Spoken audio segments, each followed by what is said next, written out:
What is up, my ninjas? I'm Strident, and I am back with a look at the Power Rangers Legacy Collection 6-inch Power Rangers by Bandai. These guys are a definite mixed bag for me. They look pretty good when you have them standing still. They look really good in the package, actually. But as soon as you take them out and you start playing with them, there's all these little things that start popping out, to me at least.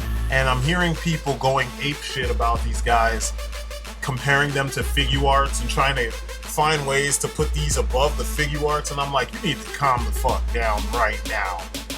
Granted, the figure arts are ignorant right now as far as price goes. It doesn't even make sense. But, so these are a good option if you don't have the figure arts and you don't want to put down the money for them. These are a good, sturdy option for them, but there's so much that they need to do to be on a figure arts level that it's really stupid to just compare them for the sake of comparing, you know? Just because it's the same characters, which everyone will ultimately do. I missed out on the figure arts ones because, honestly, Zyuranger is not my favorite team, and Mighty Morphin wasn't my favorite team. It wasn't the first team that I saw growing up because I grew up on Super Sentai. So, these are a good, alternative for some people. But I'm going to go through and tell you what these guys are really about. You've heard what everyone else had to say, now listen to me. Now we're going to look at the sculpt. The sculpt is extremely simple. All the males are the same, all the females are the same. The difference here is the shield. Tommy has a shield, and he has some of those other details that add to the shield on his arms. But you can see side by side, same exact body, nothing different, which works because, that's one of the aesthetic details, commonalities when it comes to Sentai, is that most of the team is wearing the same uniform. You can clearly tell they're part of the same team. And that was all captured here. I have no issues with the sculpt. I think, if anything, my only issue is that they're too buff. And it seems like the American versions of the Rangers are always too buff. But, compared to Tommy, all the other males are going to kind of suffer, which kind of sucks because they needed to put little flourishes and details to make them all stand out, As you can see, they are bigger than your DC-UCs, which they're supposed to be teenagers. Granted, one could say that when they morph, they gain, superhuman adult proportions or something, but I think they should still be small and skinny. It's one of the details aesthetically that separates Super Sentai from American superheroes, So I'm not feeling that overly bulky aesthetic, especially when compared to your figure arts, which is they're nice and trim and they're small and they have all the articulation to be agile, gymnastic superheroes, and that's pretty much what Super Sentai characters are, The thing I'm wondering about, though, is how a lot of people are so quick to jump to the conclusion that these guys are comparable to figure arts. I guess if you've never had a figure art and you've been watching from afar, this is probably the closest you will get for under 20 bucks, which is kind of not true because there are several Super Sentai figures that are 20 bucks or 25 bucks plus $5 shipping or $6 shipping. So it's under 40 bucks and you can still get figure arts quality figures without breaking the bank. You could get the what do they call it? Hurricane Red, I think is what they call them. They were called Hurricaneer in Japan and Ninja Storm in the US. You could get Dye Red. He's under 20 or usually about 20 bucks. You get Sun Vulcan. So they exist, But, this price point, this amount of figure for the price point, it's kind of a good thing for those who don't want to take the plunge into figure arts. But personally, they pale in comparison to the figure arts. The sculpts are really nice. There's little details like silver detailing around the teeth and stuff on the visors of the helmets that are missing. But, that's me nitpicking. But when it comes to such simplistic details or simplistic designs, I feel like those details should be there. Also, there's one huge glaring omission when it comes to Jason, and I'll get into that when I get to the accessories part, which is coming up soon. Little things like, you know, they don't have, their heads are on some kind of ball joint, but they only have the ability to move forward and back. So they can look up and they can look down. You can turn them, but they can't tilt. What was the point of the ball joint? I don't know. And then there's proportional issues where, and I can't quite place it. It feels like maybe their torsos are too big. You could probably fit 2.5 heads in there. The arms might be too short. I don't know. I can't tell. It just, they look odd. Tommy doesn't look as odd because the shield covers up some of that, you know, it creates added bulk. It kind of evens out the design. But Jason just looks somewhat weird, especially when you have him just standing up straight. It's something with the arms and the torso, you know? Or maybe it's the legs throwing everything off. But the torso piece to me and the arms are mismatched, and I could be wrong. So, you know, they're not the best, but they're not the worst. These details show up really bad on the Ninja Storm figures because they have so much less detail. Accessories. Now, this is where I have to get in and just call it how I see it, because they don't really come with anything unless you're Tommy. If you're Tommy, of course, stroke Tommy off and just give Jason David Frank's figure all the shit. Give him all the cool stuff, you know? And then you give Jason the fucking blaster in dagger mode. How often did they even use this shit in dagger mode? I can't remember. I don't remember. And like I said, I grew up on Super Sentai, but I sure as hell watched Power Rangers. They gave Tommy the Sword of Darkness and the Dragon Dagger. You know what I mean? And extra hands to hold the Dragon Dagger and look like he's playing it. That's kind of...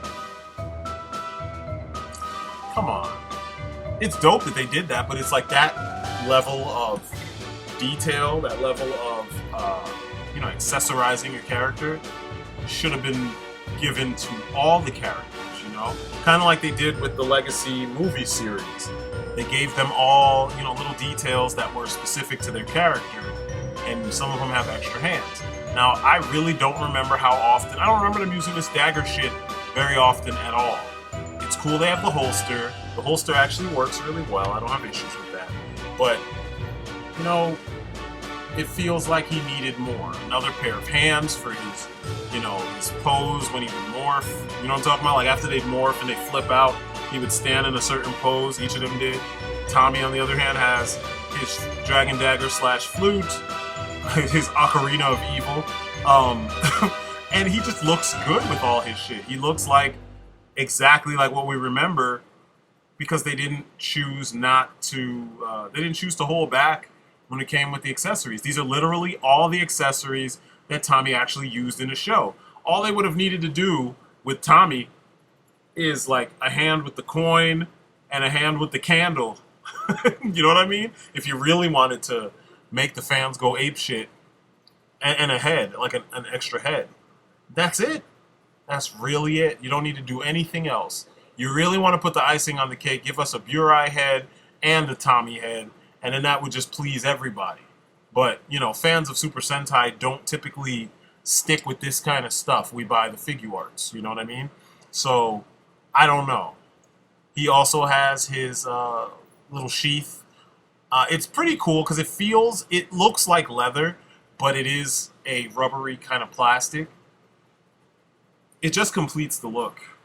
And it's cool that they did that. You can also pop those out if you want, and you just want to have him, you know, posing in a very standard kind of manner. Because from time to time, they did fight, and the holsters weren't on the belt. So I'm sure they would get in the way. But Tommy was done up amazingly well. At first, I was kind of hesitating to buy both of them. I was like, I don't know. I'm not a huge Tommy fan as the Green Ranger. I preferred him when he was the White Ranger, which, you know, it's because I love Die Ranger that it was cool to see that costume over here, you know.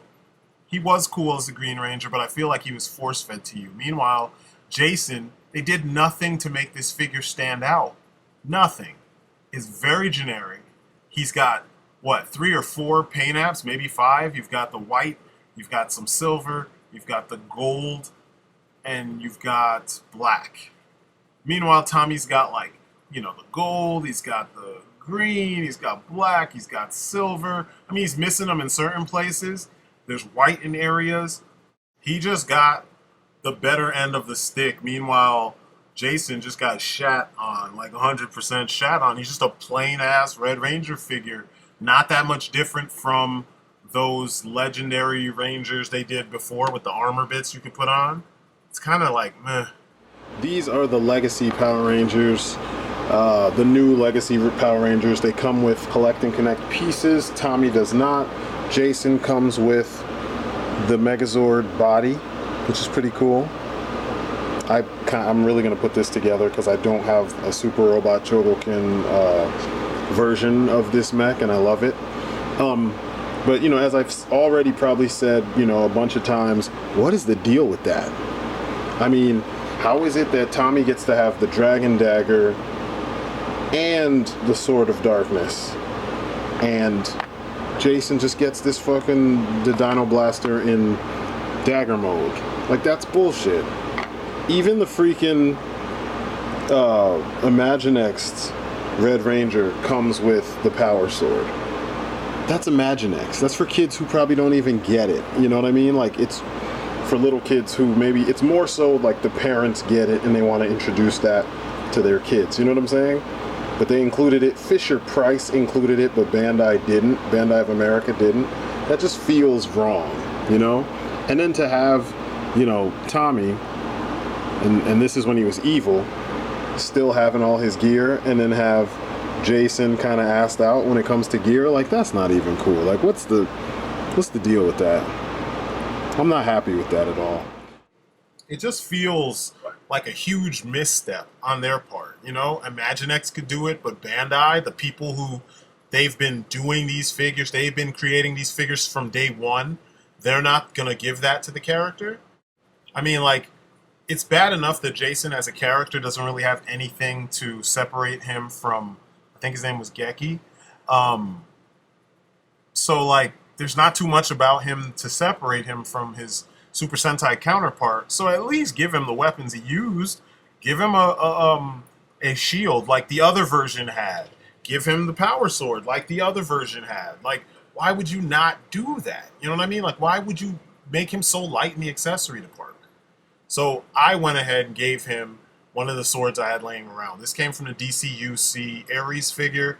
I almost never made Ares use it because Ares doesn't grip this thing very well. The handle is too thin, but this figure grips it perfectly, and I think it does what I needed to do to make him look like a badass.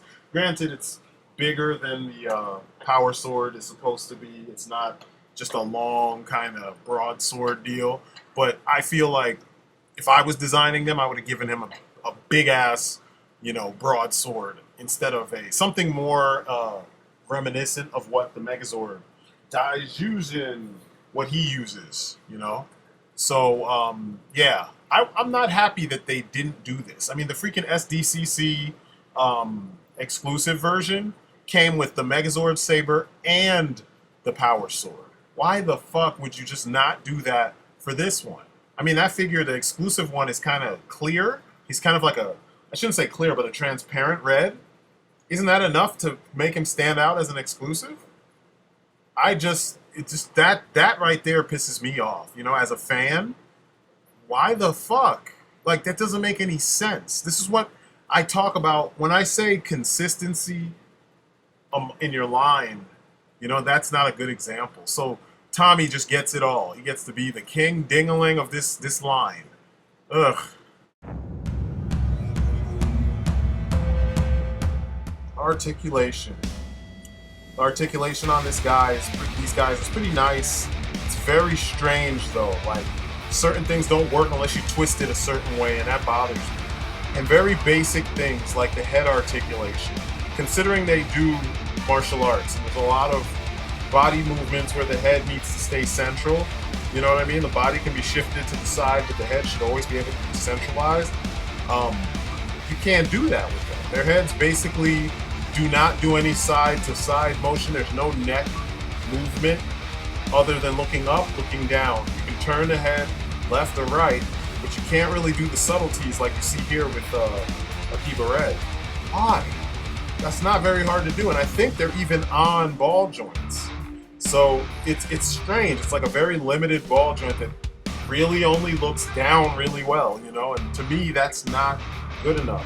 When they're this agile, I mean, they have almost all the rest of the articulation, and it's nice and smooth. I can give them that. There was none of that Marvel Legends shit where like joints were so tight that you could barely move them. None of that, which is awesome. But very limited in the neck area. I have issues with the articulation because it's kind of weird. So the head is on a hinge and a swivel, but there's no ball joints, so you can't get any side-to-side action at all. Arms go up that much, bicep swivel, you know, standard at the shoulder. It only goes up just a little bit though. It's not too bad though. Double jointed elbows, swivel at both the wrist and at the forearm and wrist. Then you have a figure style joint. You've got that peg. It's exactly the same size, same build and everything, so be very careful when you're taking those hands off. Swivel and hinge, so you can get your in, you can get your out, whatever. You've got a beautiful ab crunch that gives you that much forward and about the same back, which is awesome. Nothing is stuck as far as joints go, so I was happy with that. Legs come up this much, out that much. Swivel at the, it's really tight though, swivel at the hip, double jointed knee, swivel at the boot, joints, pull in, pivot. So all in all, these guys are really posable. It's just the way that the articulation works with the chest and the neck that bugs me. And the arms just seem kind of weird, you know? Maybe it's just me. But the arms seem kind of weird. Maybe they're kind of, I mean, they're the right length. I don't know. I don't know how to describe it, but they've got funky proportions and all that shit, but they're not bad looking figures. You know, it could be so much worse.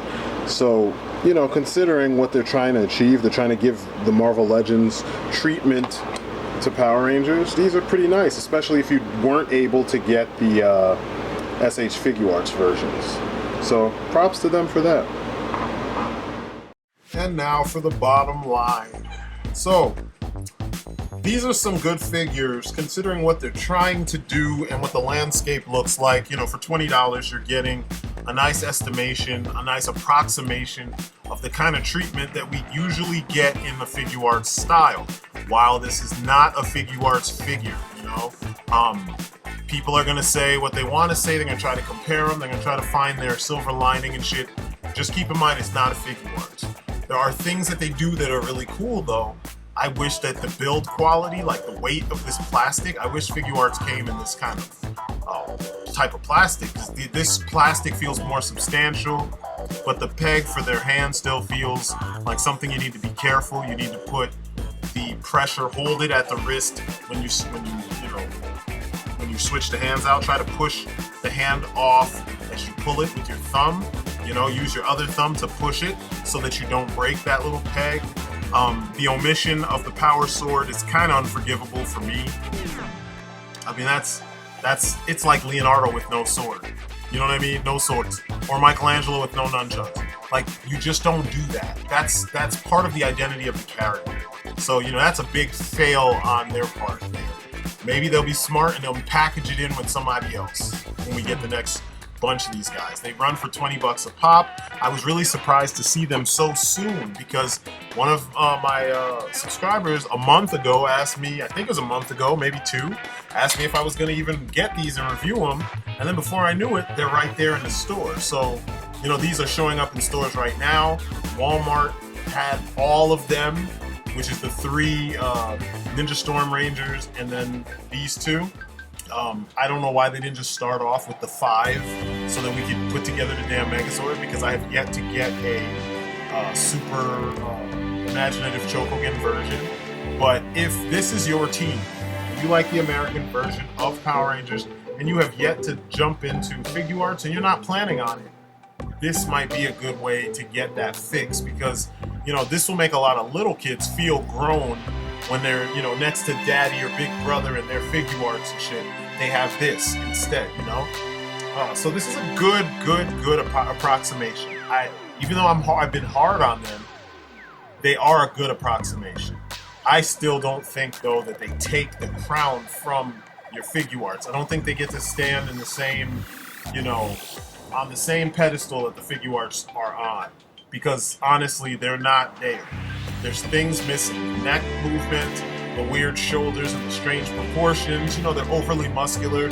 All that shit is not on model, and the whole point of making them this scale is usually to, like, hammer down the, or bolt down the details, you know, and make them look more, you know, screen accurate. So, you know, if you're not worried about screen accuracy, get them. If you are, pass them up, save the money for your Figuarts. Or if you don't want to spend that money, then get these. So anyway, that's my story, and I'm sticking to it. I am STRYDENT. This has been my review of the Power Rangers Legacy Series 6-inch Rangers. That's it for me. You guys have been great. I'll see you on the next video. Peace outside.